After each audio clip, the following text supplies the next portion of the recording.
All right, day 499 of going live. Today, just before we get started, new podcast alert, everybody. This week we just uploaded a podcast with Amy Cow.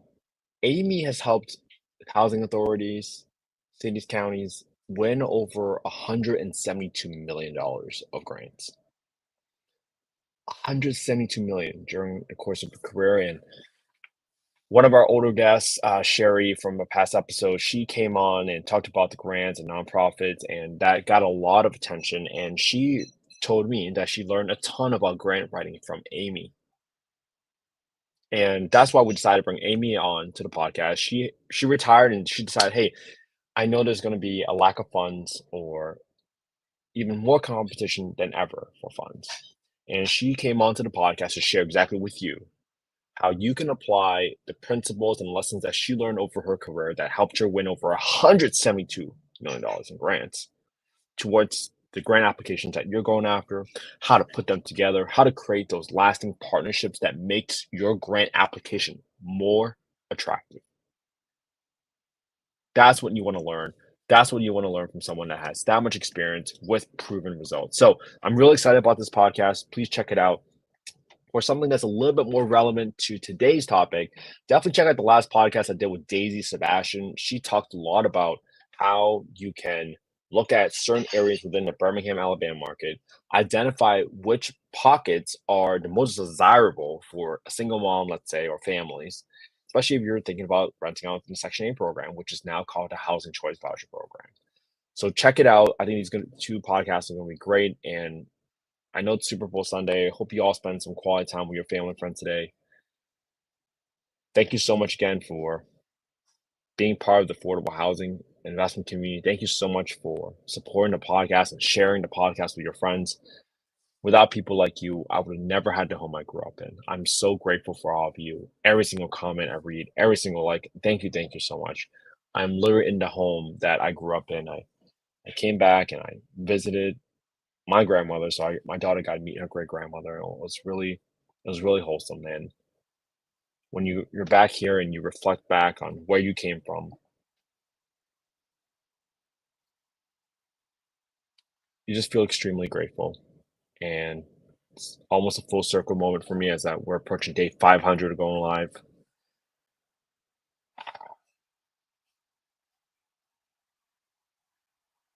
Thank you. Thank you so much for keeping me going.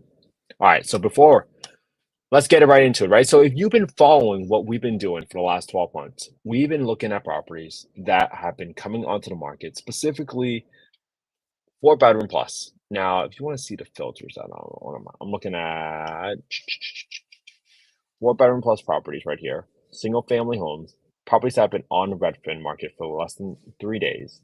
And that's because I'm keeping a post on all the properties that are coming onto the market.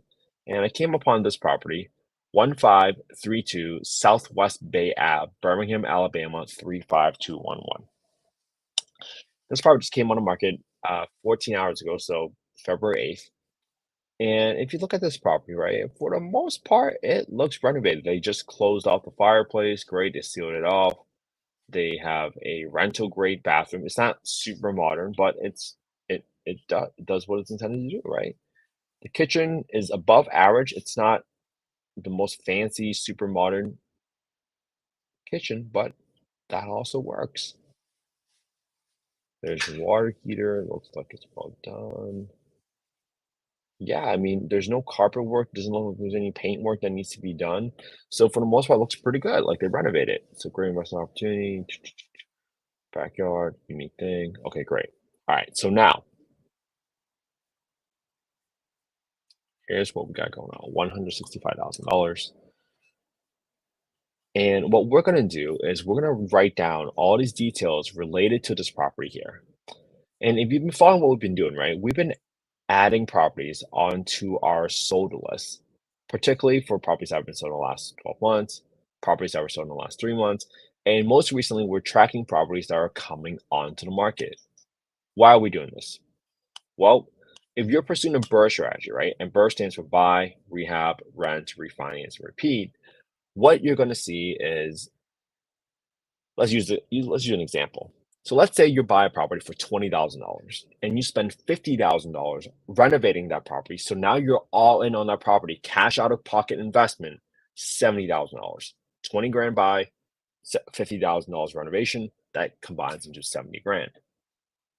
Okay, now that you have 70 grand in there, did you, with your renovations, make that property worth $100,000? So you increase the equity in the deal.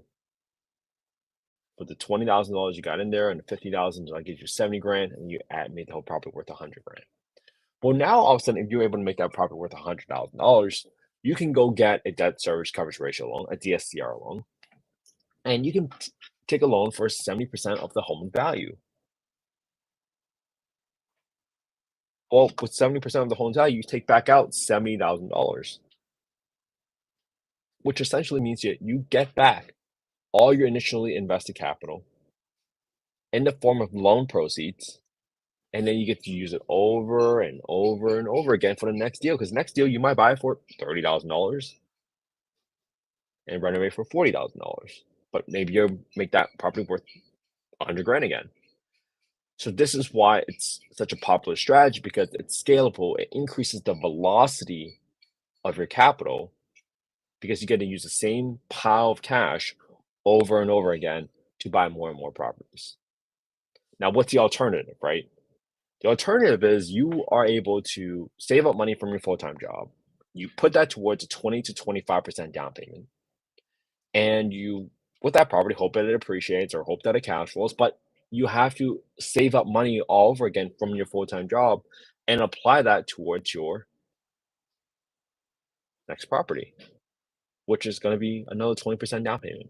Now, I'm not saying that you can't be successful doing that. I'm just simply saying that that's a slower strategy because a ton of people have built a ton of wealth pursuing that strategy. First strategy is more popular because it increases the velocity of your capital. Okay. All right. So that's what I wanted to cover with all of you today. All right. But you have to understand with the BRRRR strategy, what is it dependent upon? It's dependent upon you getting the ARV or the after repair value correct. And the ARV will probably fluctuate depending on the macroeconomic conditions. So normally I would still track, right, all the similar characteristics of a property. So I'm going to get the Redfin link. I'm going to get the address. This is a 4-bed, 2-bath, 1,400 square feet. 4-bed, 2-bath, 1,400 square feet. This property was built in, oh, it doesn't tell me what year it was built in. It's weird. Normally it's listed right there. Well, I'll get that later, so I'll miss that little detail, but it's not the be all end all. So this property is being listed for 165 grand, 165,000. So your dollar per square foot is going to be equals to 118. This property was listed 2/8/2025. The lot size on this property is 6534. 6534. No garage, no basement, no HOA. Let's see what community this is in. This property is in, if I just zoom out, I'm just going to note down closest part. So it's right between Woodland Park and West End Manor. Between Woodland Park and West End Manor. Great. So now I know what neighborhood this property is in. I'm going to write some general comments about the condition of the property, which is above average kitchen and bathrooms, not modern, no flooring or paint work needed. Great. So now I get a gist of the general condition of the property because this is just rental grade, right? So in case I ever find another property in this area, right? Because what would this property be a perfect comp for? Like, let's say I bought a property right next to it. It's the same bed bath count, same square footage, same year build, same lot size, same finishes, same everything. That would be your ideal comp. But you rarely ever get that. So as you go across big borders such as these main streets or highways, you cross these ones, or you go all the way across the park, right? Now you're in completely different neighborhoods. So the area, the vibe, it increases the risk of your ARV estimate being incorrect or being further off. And that's why we track this every day so we can get better and better understanding of the market. Because look, when you get that appraisal back from your lender, the third party appraiser that the lender hires for your refi, and you don't get the value that you're looking for, what are you going to do to challenge that appraisal? What are you going to do to present as evidence that justifies the value that you're looking for, that allows you to pull back out as much capital as possible, so that increases your chances of getting back out all your initially invested capital, so that increases the velocity of your investments, okay? All right, now that we got all these details down, let's underwrite this deal, because now I know, hey, next time I see another 3-bed, 2-bath with 1,400 square feet, but it has space that I can convert one of the areas to a additional bedroom, so I can increase my rents. I know now to refer back to this property in this zip code, and I'm gonna track once it closes, what did it close for? Okay. All right. So the next step is what I'm gonna analyze this deal as is, right? Let's just analyze this deal, assuming that the property is gonna be sold for 165, and let's come up with our criteria for what would make this a deal, quote unquote, right? So if I go to rehab calculator right here, let's estimate my rehab. I got 1,500 bucks in row 6 for any roof repairing or patching, just in case I can't see anything from the photos. I got 500 bucks for some landscaping right here in row 46. For painting, I don't need to paint anything. Maybe I'll just set aside like 200 square feet of painting just in case there's any touch-up paint that needs to get done. I have no kitchen renovations. I'll probably replace 2 of the toilets with high pressure flush toilets, and that's because I don't want to deal with any clogged toilet calls. I have not had any clogged toilet calls at my properties because I put in these pressure assisted toilets, and frankly, I don't want to waste any time or energy on clogged toilet calls. I It's going to cost you about 100 bucks, 200 bucks to send a plumber out there when it clogs. And when you decide to replace it, it might cost you another 200 bucks. So I figured I might as well spend a 450 upfront, so I never have to think about it, because I never want my day in the future to be drained, my time or my energy to be drained because of a clogged toilet. And that for me is very important. I want that peace of mind. I want to get as much things done upfront as possible. All right. So next thing I have is I got 4,200 bucks for my total rehab, but I don't want to forget, I'm going to add a cage for my HVAC system, row 91. I just had an HVAC get stolen at one of my properties, and I wish I put in this cage way earlier. So for 900 bucks, I'm putting in a cage, lock it up so that it makes it a lot harder for someone to get through and just cut out the furnace, the heat pump, whatever you're using for heating source and air conditioning. So got $5,280 for my renovations right here. That translates to B6. For my rent, I'm gonna go to affordablehousing.com. I'm gonna go to the owner section, and I'm going to go to the market rent estimator. I'm gonna plug in the address, plug in the bedroom count, and I can see that on average, the rent for a 4-bedroom property for 25 units within a 1.5-mile radius is $1,350. Great. That's kind of in line with what I've been expecting.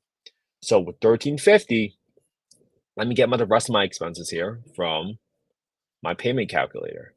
Obviously, you should double check with your county assessor records before you close, but it says $76 right here, so I'll use that for now. And then for my homeowner insurance, this is 128 over here. So I'll do 128 times 1.2. I'm multiplying it by 1.2 because I'm assuming that insurance companies are going to view this as a riskier asset. So I'm adding a 20% premium here. Okay. Now, by adding a 20% premium, I'm being a little more conservative. Obviously, you should probably get an insurance quote before you close on a property. You probably need an insurance policy before you close. Obviously, it's just good practice. But that's how I'm being conservative, by adding 20% premium, by multiplying it by 1.2, because they're going to view your asset as a riskier asset versus someone that's living there as a primary residence. Okay.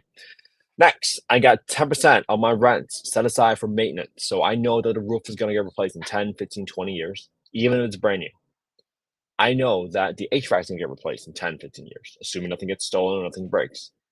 I'm going to assume that I need to replace the water heater at some point, right? There's so many different things that you have to take care of for your property that you got to have this stuff in place, okay? Then I got property management. So I got 10% of my rent set aside for property management every single month, and I got 5% for vacancy.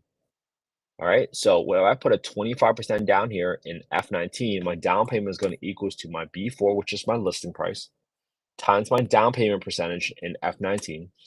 That would make my down payment 41.25K, $41,250.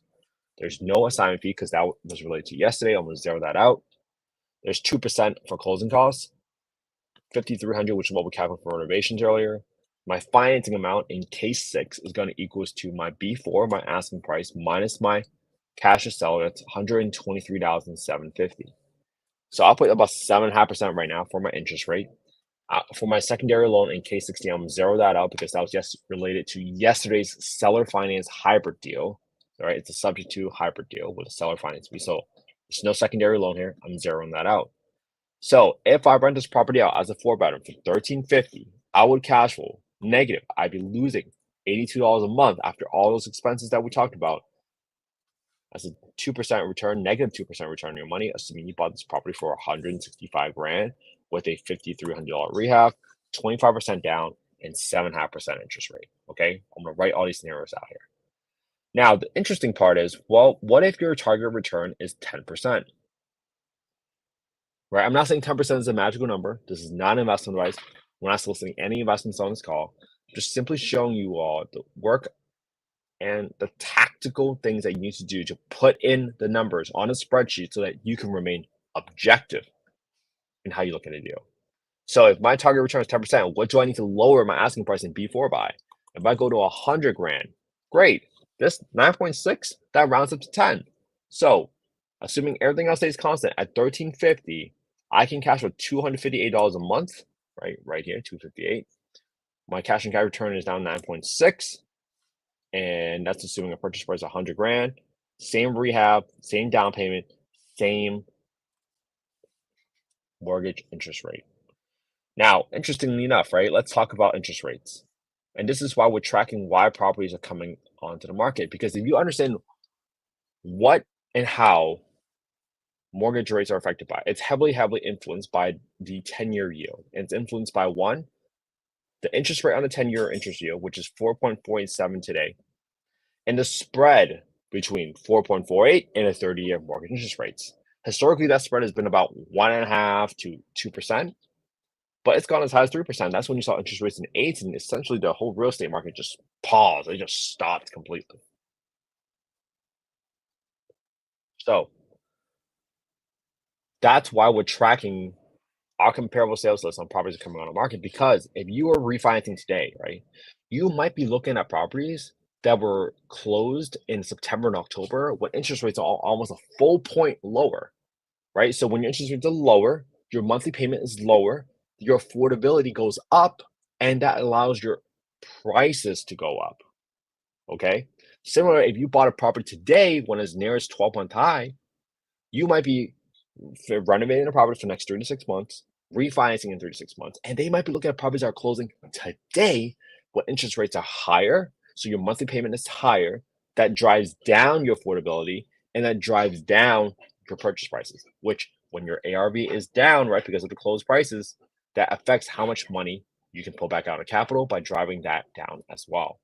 So you got to understand these relationships, how it seesaws with one another.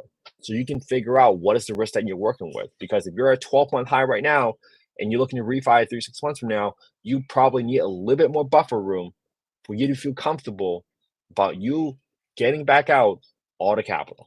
Again, not investment advice, but just something that you really, really need to understand. So if I were to just prove it out, right? Let's say my interest rates drop from 7.5% to 6% in K7. So that goes to 6. You can see right away my cash and carry return in E9 jumps up. So what does that mean? I can increase my B4, my asking price, by $10,000 and still get a 9.9% return. So just like that, you saw, right? If my interest rates drop down from 7.5% to 6%, assuming everything else stays the same with a 5,300, I can afford to pay 110 grand, which is up 10 grand from before, even though my rent stays the same at 1350, because now I can cash for 288 a month. Right? And this is how you adjust upwards and downwards what's happening with your property that you are looking at. And that's how you stay objective without getting too emotionally involved in the deal. Right? Let's say you bought the property with an inspection contingency and your rehab triples, right? Let's say you triple this in B6. So now instead of 5,300, your rehab is 15,800. your cash and cash interest went down to 7.6, even though your interest rates also went down to 6%. So this no longer meets your criteria if it's 10%, right? Just assuming it's 10%. 10% is not the magic number, right? You got to decide what the number is for you with your own investment professional, etc. Now, if I go back to 98 grand, I now had to pay $98,000 just so I can get back, assuming 1350 is my rent again, right, to 342 cash flow a month, because I have this extra cash out of pocket investment now for the renovations. It's now 9.7, right? That could be you open up the walls and finding mold. That could be you realizing, oh, I need to replace a roof because it's near the end of life.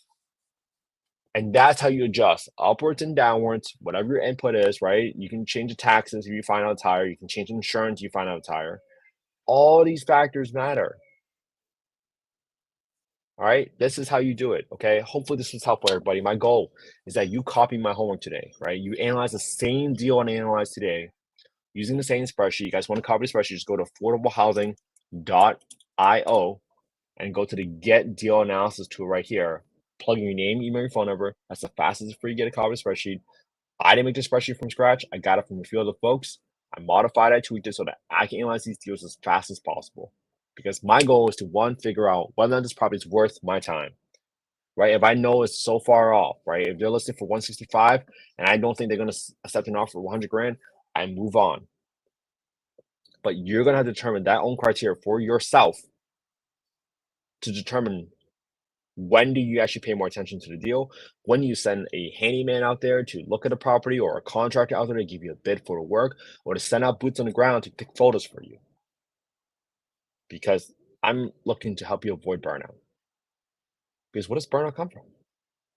It comes from doing a ton of work with no return on your time or your energy. And that's how a lot of people end up quitting. And my goal is for you to not quit. My goal is for you to stay in the game long enough so that you can help as many families as possible, just one family at a time. Thank you so much. All right. My goal is that you copy my homework and you start your own YouTube channel, because at some point in time, someone's going to ask you, hey, why do you think this is a deal, right? I want to be able to help people, but it needs to be sustainable. You can go tell them, hey, I know that this is a deal because I've been looking at properties for the past 499 days. Might that give you some confidence that you know what you're doing?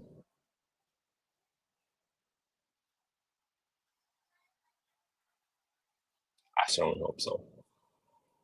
All right. I hope you all have an amazing Sunday. Spend that quality time with your family and friends today, because that's what life is all about. Thank you so much again for supporting the channel. Thank you so much for supporting the Affordable Housing Podcast. Please share that with one of your friends. And if you guys could, I would so appreciate it if you could leave a 5-star review for the Affordable Housing and Real Estate Investing Podcast on Apple Podcasts or Spotify Podcasts. We've had some hate, and we've had some people that just didn't understand what affordable housing is, and they automatically leave 1-star reviews. So I could use some help with some positivity. Let's counter all the negativity with the right amount of positivity. Let's keep doing this together. All right. Have an amazing day, everybody. I'll see you all tomorrow for day 500. Can't believe saying that out loud. Thank you so much. I'll see you all tomorrow.